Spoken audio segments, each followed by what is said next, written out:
بسم اللہ الرحمن الرحیم۔ السلام علیکم دوستو، میں محمد مصطفیٰ آپ کے اپنے چینل ہسٹری اینڈ سٹوریز میں حاضر ہوں۔ دوستو، حضرت عمر فاروق رضی اللہ تعالیٰ عنہ کا دور حکومت قسط نمبر 19 کے ساتھ آج حاضر ہیں۔ تمہاری فوجیں اور صلیبی نشان بہان کے علم کے ماتحت ہوں گے۔ تم کوئی کام بغیر اس کے صلاح و مشورے کے نہیں کر سکتے، بلکہ ہر کام کے لیے اس کی منظوری حاصل کرنا ہوگی۔ عرب کو جہاں کہیں بھی وہ ہوں، تلاش کر کے انہیں ان کے کیفر کردار کا مزہ چکھا دو۔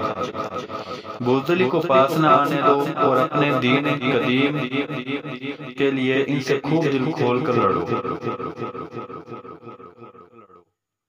اور اس نے اپنی فوج ہرکل نے اپنی فوج کو جانے کے لیے 4 راستے مقرر کیے۔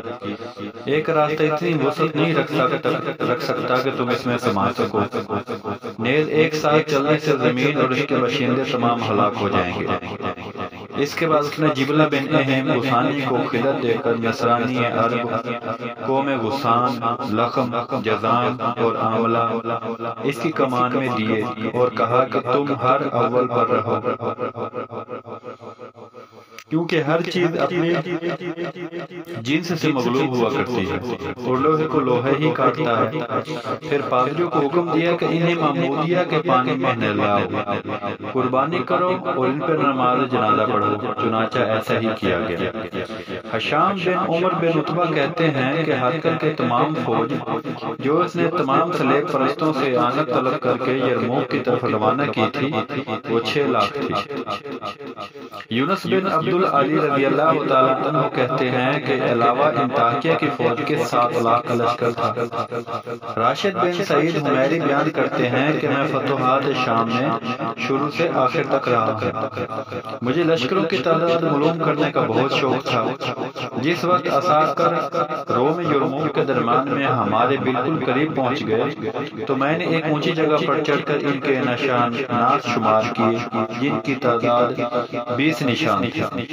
یرموک کے میدان میں جب رومی پڑاؤ کر چکے تو حضرت ابو عبیدہ بن جراح نے رماس و والی بصرہ اور ان کی تعداد معلوم کرنے کے لیے روانہ کیا۔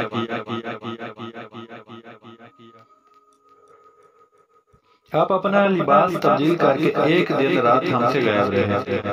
جس وقت آپ آئے تو ہم حضرت ابو عبیدہ بن جراح کے پاس جمع ہو گئے۔ آپ نے ان سے دریافت کیا۔ انہوں نے کہا، یا امیر، ان کے آپس میں تذکرہ تھا کہ ہماری تعداد 10 لاکھ ہے۔ اب میں نہیں جانتا کہ آیا وہ یہ تعداد اس غرض سے بیان کرتے ہیں کہ ہمارے جاسوس ان کی یہ تعداد سن کر ہم سے اتنی بیان کریں اور ہم کثرت تعداد کو سن کر ان سے خائف ہو جائیں، یا واقعی ان کی یہی تعداد ہے۔ آپ نے فرمایا، روماس، تمہیں تو ان کے متعلق اچھی طرح معلومات ہیں۔ رومیوں کے ہر نشان کے نیچے کتنی افواج ہوا کرتی ہیں؟ انہوں نے کہا، ہر نشان کے ماتحت 50,000 لشکر ہوا کرتا ہے۔ آپ نے فرمایا، اللہ اکبر، تم دشمنوں پر فتح مندی کی خوشخبری دے دو۔ اس کے بعد آپ نے آیت پڑھی جس کا ترجمہ کچھ یوں ہے، اکثر جگہ تھوڑی سی جماعت اللہ تبارک و تعالیٰ کے حکم سے بہت بڑی جماعت پر غالب ہو گئی، اور اللہ تبارک و تعالیٰ صبر کرنے والوں کے ساتھ ہیں۔ واقدی رحمۃ اللہ علیہ کہتے ہیں کہ ہرقل بادشاہ نے جس وقت تمام فوج کی کمان بہان ارمنی کے ہاتھ میں دے دی اور مسلمانوں کے ساتھ جنگ کرنے کے لیے انہیں کوچ کرنے کا حکم دے دیا تو تمام فوج گھوڑوں پر سوار ہوئی اور کو سے رجبہ یعنی چلنے کے لیے نرسنگا بجایا گیا۔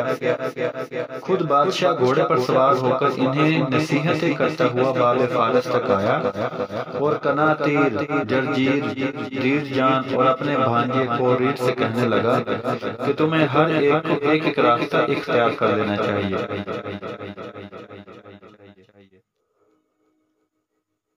جس وقت تک تم قطع مسافت کرتے رہو تو راستے میں ہر سردار کو اپنی ماتحت فوج پر پورا اختیار ہوگا کہ وہ چاہے حکم نافذ کرتا رہے، لیکن جس وقت عربوں کے مقابلے میں پہنچ جاؤ تو پھر تمام اختیارات باہان کے ہاتھ میں ہوں گے۔ جس طرح وہ حکم دے تمہیں اس کی سرتابی کرنے کا کسی طرح مجال نہ ہوگا۔ یاد رکھو عربوں سے یہ فیصلہ کن جنگ ہوگی جس کے بعد موت ہے یا حیات ہے۔ اگر وہ جنگ میں تمام پر غالب آ گئے تو یہی نہیں کہ محض شام پر ہی وہ اتفاق کریں گے، بلکہ جہاں اور جس جگہ بھی تم جا کر چھپو گے یاد رکھو تمہیں وہی ڈھونڈ ڈھونڈ کے مار دیں گے، اور اس پر بھی بس نہیں ہوگی محض مال پر ہی بن جائے، بلکہ تمہارے لڑکوں کو غلام اور تمہارے حریموں کو پکڑ پکڑ کر اپنے کنیزے بنا لیں گے۔ اس لیے اس لڑائی میں استقلال اور پابندی کے ساتھ ان کا مقابلہ کرو اور اپنے دین و مذہب کی حمایت میں جان توڑ کوشش کرو۔ واقدی رحمۃ اللہ علیہ کہتے ہیں کہ اس تقریر کے بعد اس نے قناطیر کو ترتوس، جبلہ اور لازکیہ کی گھاٹیوں سے اور جرجیر کو ارض عراق اور سومین کی راہ سے روانہ کیا۔ اس طرح کوریر کو حلب اور رحمات کی طریقہ اور دیر جان کو ارض عواسم اور کنسرین کے راستے سے رخصت کیا۔ ان تمام کے بعد بہان ارمنی ماں اپنی فوج کے چلا، جس کے آگے پیدل دستہ تھا جو زمین، پتھروں اور درختوں سے اس کے لیے صاف کرتا چلا رہا تھا۔ جس وقت قصبہ اور قریہ میں اس کا لشکر گزرتا تھا وہاں لوگوں پر سختی ہوتی چلی جاتی تھی۔ سامان رسداس اس قدر فراہم کیا جاتا تھا کہ وہاں کے باشندوں میں اس کے فراہم کرنے کی طاقت نہیں ہوتی۔ چارہ، مرغیاں اور پرندے اس قدر مانگے جاتے تھے کہ وہ ان کے دینے کی ہمت نہیں رکھتے تھے اور دعائیں مانگتے تھے خداوند تعالیٰ پھر تمہیں صحیح و سالم ادھر کو نہ لانا۔ جبلہ بن اہم غسانی اپنی ماتحت فوج کو لیے جو نصرانی عربوں، حسان، لخم اور جذام پر مشتمل تھی مقدمات الجیش میں جا رہا تھا۔ کہتے ہیں کہ ہرقل طاغی نے جو فوجیں جمع کر کے مسلمانوں کے مقابلے کے لیے روانہ کی تھیں ان میں حضرت ابو عبیدہ بن جراح کے جاسوس بھی جو اپنے معاہدین میں سے روانہ کر رکھے تھے اور جو رومیوں کی تمام خبریں حاصل کرتے رہتے تھے موجود تھے۔ جس وقت رومیوں کا یہ لشکر شہرت میں پہنچا یہ تمام جاسوس اس سے علادہ ہو کر مسلمانوں کے لشکر کی تلاش میں نکلے تاکہ انہیں تمام حالات سے مطلع کر دیا جائے۔ ہم سے میں آ کر انہوں نے جس وقت مسلمانوں کو نہ دیکھا تو دریافت کرنے پر معلوم ہوا کہ وہ یہاں سے فتح کر کے جابیہ کی طرف گئے ہیں۔ حضرت ابو عبیدہ بن جراح نے حمد سے 1 سال خوردہ رئیس کو خراج اور جزیہ کے وصول کرنے کے لیے عامل مقرر کر دیا۔ یہ سن کر یہ جابیہ پہنچے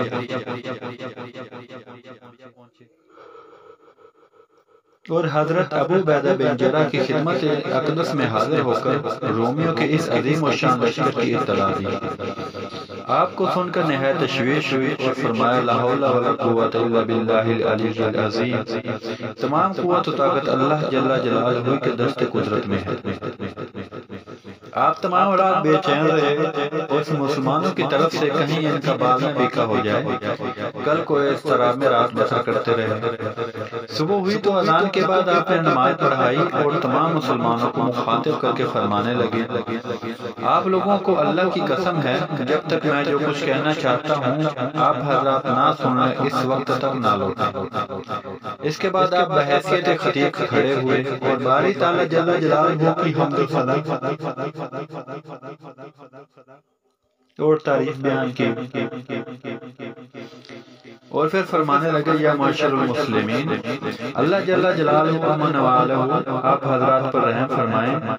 یاد رکھو اللہ تبارک و تعالیٰ نے آپ کی آزمائش کے لیے آپ پر ایک اطلاع حسنہ بھیجی ہے تاکہ وہ دیکھیں کہ آپ اس میں کس طرح عمل کرتے ہیں۔ انہوں نے اپنے وعدے کو سچ کیا اور اکثر جگہ مدد النصر کے ساتھ تمہاری تائید کی گئی۔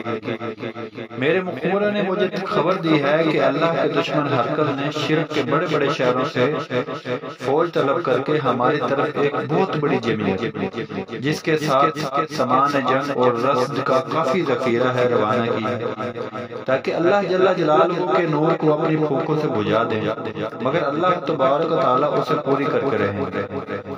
اگرچہ کافر کو کتنا ہی بڑا اور ناگوار معلوم ہو آپ کو واضح رہنا چاہیے کہ وہ مختلف راستوں سے چلے ہیں، مگر انہوں نے آپس میں تہیہ کر لیا ہے کہ وہ تمام کے تمام آپ کے مقابلے میں جمع ہو جائیں گے۔ آپ خوب سمجھ لیں کہ آپ کے ساتھ اللہ تبارک و تعالی ہے، اور جس کے ساتھ وہ ہوتے ہیں وہ جماعت کبھی قلیل نہیں ہوتی، اور جس کو وہ رسوا اور ذلیل کریں وہ گروہ میں کثیر کبھی نہیں ہوتا، اور اللہ تبارک و تعالی آپ کے دشمنوں کو ذلیل ہی کرنا چاہتے ہیں۔ اب آپ بتلائیں کہ حضرت اس کے متعلق آپ لوگوں کی کیا رائے ہے؟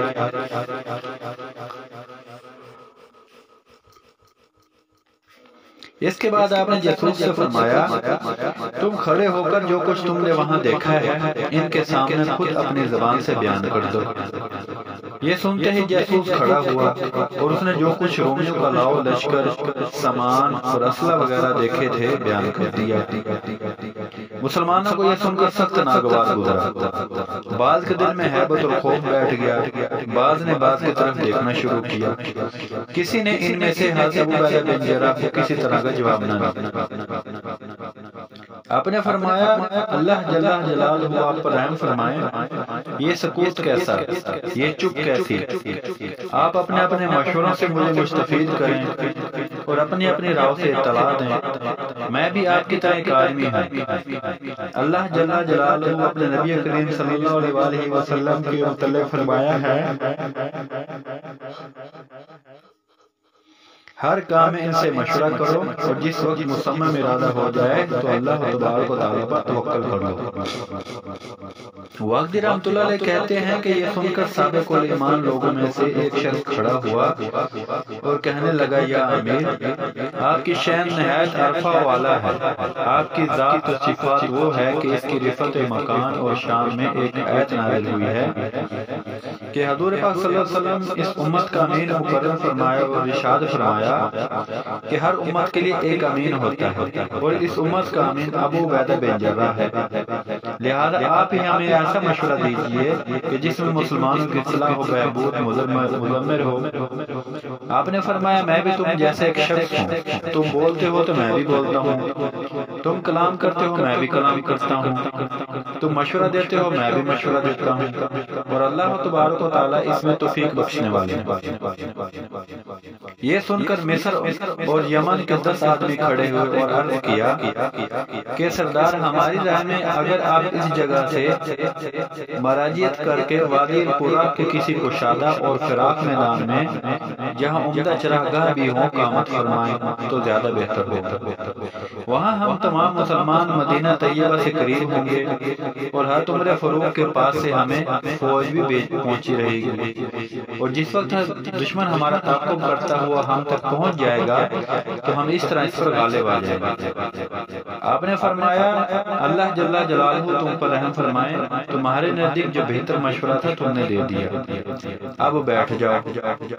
اگر میں تمہارے مشورے پر کاربند ہو کر یہاں سے کوچ کا حکم دے دوں تو حضرت عمر فاروق کے حکم کے خلاف ہوگا اور وہ اس کو کچھ اچھی نظر سے نہیں دیکھیں گے، بلکہ مجھے ملامت اور سرنوشت کے بعد مجھ سے فرمائیں گے کہ جن ممالک کو اللہ تبارک تعالیٰ نے تمہارے ہاتھ سے فتح کرا دیا تھا اس کو تم نے کیوں چھوڑ دیا اور وہاں سے کیوں چلے آئے؟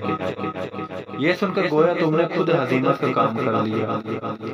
اس کے بعد آپ نے فرمایا کہ اللہ تبارک تعالیٰ تم پر رحم فرمائے، مجھے پھر دوبارہ مشورہ دو۔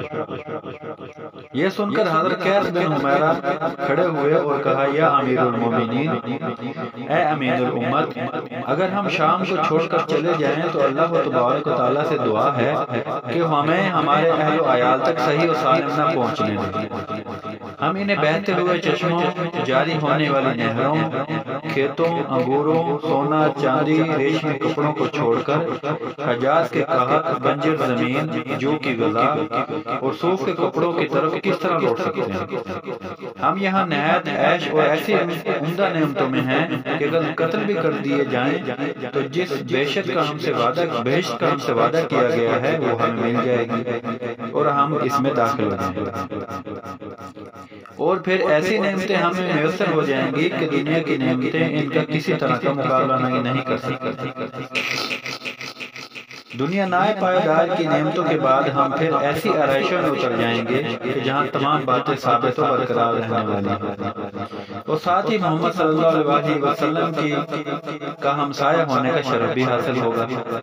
آپ نے فرمایا تم نے سچ کہا واللہ، قیس بن عمارہ تمہاری زبان پر حق جاری ہو گیا۔ اس کے بعد آپ نے فرمایا یا معاشر المسلمین، کیا تم چاہتے ہو کہ حجاز کی طرف لوٹ جاؤ اور ان قلعوں، شہر پناہوں، فصیلوں، نہروں، کھانے پینے کی چیزیں، سونے اور چاندی کے علاوہ ان نعمتوں کے جو باری تعالیٰ جل جلالہ کے پاس دار البقاء میں تمہارے لیے موجود ہیں، ان کافروں کے واسطے چھوڑ جاؤ۔ قیس بن عمارہ نے بالکل ٹھیک کہا، ہم اپنی جگہ سے کبھی نہیں ہل سکتے۔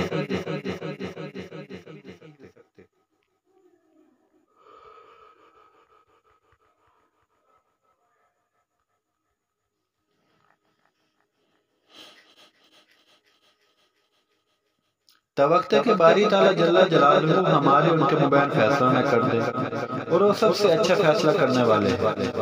حضرت قیس بن عمارہ یہ سن کر جلدی سے اٹھے اور کہا یا امیر، اللہ جل جلالہ آپ کے قول کو سچا کر دیں، آپ کی ولایت اور سرداری کی عنایت فرمائیں، آپ اللہ بالغ غالب بزرگ و برتر پر بھروسہ اور توکل کر کے اس جگہ کو نہ چھوڑیں، بلکہ دشمن کے ساتھ جنگ چھیڑ دیں۔ اگر ہمیں فتح نصیب بھی نہیں ہوگی تو ثواب تو ضرور ملے گا۔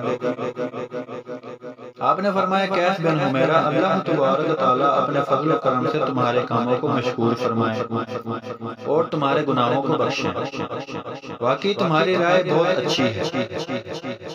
اس کے بعد بہت سے مسلمانوں نے اس رائے کو پسند کیا، مگر حضرت خالد بن ولید ساکت اور خاموشی سے بیٹھے ہوئے تھے اور کچھ نہیں کہتے تھے۔ حضرت ابو عبیدہ بن جراح اٹھ کر ان کے سامنے آئے اور فرمایا ابو سلیمان، تم ایک مرد جوری شاہ سوار شخص ہو، قیس بن عمارہ کے مشورے کے متعلق تمہاری کیا رائے ہے؟ انہوں نے کہا کہ حضرت میں نے قیس کا مشورہ سن لیا، مگر میری رائے ان کے خلاف ہے، اور چونکہ مسلمانوں کی رائے اس پر متفق ہو چکی ہے اس لیے میں اس کی مخالفت بھی نہیں کر سکتا۔ آپ نے فرمایا اگر آپ کی رائے میں مسلمانوں کی صلح ہوگی تو آپ اسے بیان کریں، ہم تمام کی تمام اسے اچھی طرح سنیں گے اور اگر پسند آئے تو اس پر کاربند ہوں گے۔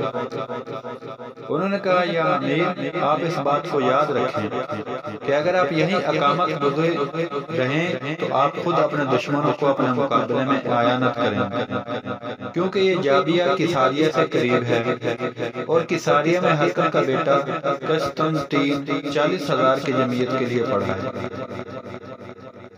نیز باشندگان اردن آپ کی ہیبت اور خوف کی وجہ سے بھاگ بھاگ کر اسی کے پاس پناہ لے رہے ہیں، اور ان کی جمعیت بھی کافی وہاں جمع ہو گئی ہے۔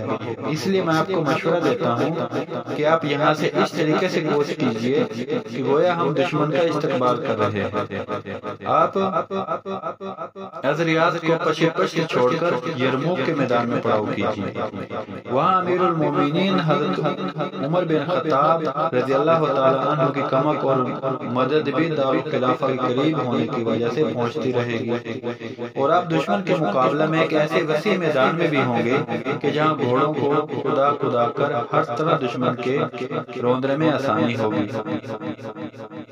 حضرت خالد بن ولید جس وقت یہ فرما چکے تو تمام مسلمانوں نے اس کی تائید کی اور کہا کہ یہ مشورہ واقعی سب سے بہتر ہے۔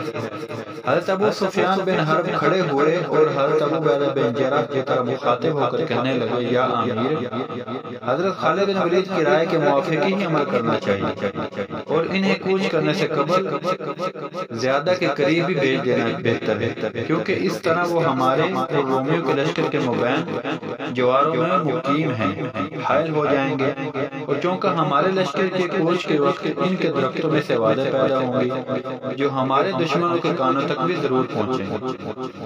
ممکن ہے کہ ان کے دل میں ہماری طرف سے طمع اور ہرس پیدا ہو اور وہ با ارادہ غارت گیری، لوٹ مار اور مکر و فریب کے ہم پر چھاپے مارنے کو ہماری طرف بڑھیں تو اس وقت ہمارے لشکر کو دقت و دشواری نہ پیدا ہوگی، بلکہ ان سے پہلے ہی حضرت خالد بن ولید اپنی جمعیت کے ساتھ نمٹ لیں گے۔ حضرت خالد بن ولید نے فرمایا واللہ اے ابن حرب، تم نے میرے ہی دل کی بات کہہ دی، میں بھی یہی کہنے کو تیار تھا۔ دوستو، حضرت عمر فاروق رضی اللہ تعالی عنہ کا 19 نمبر قسط کا یہی اینڈ ہوتا ہے۔ انشاءاللہ بفضل خدا 20 نمبر قسط کے ساتھ بہت جلد حاضر ہوں گے۔ دوستو ویڈیو دیکھیں، کمنٹ کریں، ویڈیو کو شیئر کریں پلیز، اور چینل کو ضرور سبسکرائب کریں۔ شکریہ۔